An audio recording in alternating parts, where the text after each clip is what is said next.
ये cleaning hacks देखने के बाद आप खुद मेरे घर आकर मुझे थैंक यू बोलकर जाएंगे। मिक्सर के ब्लेड में जंग लग जाती है तो थोड़े से चावल को डालकर चलाने से वह एकदम साफ हो जाएगी।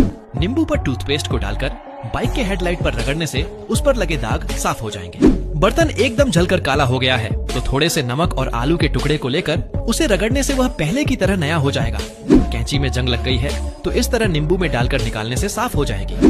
वायर या हेडफोन बहुत गंदी हो गई है तो थोड़े से टूथपेस्ट को लेकर उसे कुछ इस तरह से साफ करने पर वह एकदम क्लीन हो जाएगी। बर्तन एकदम पीला हो गया है तो उसे गर्म कर नींबू से रगड़ने पर वह साफ हो जाएगी। सब्जी काटने वाला पटिया एकदम गंदा हो गया है तो थोड़े से सोडा को डालकर नींबू से रगड़ने पर वह क्लीन हो जाएगी। तय है मोबाइल का कवर पीला हो गया है तो बेकिंग सोडा और पानी डालकर ब्रश से साफ करने पर एकदम नया हो जाएगा।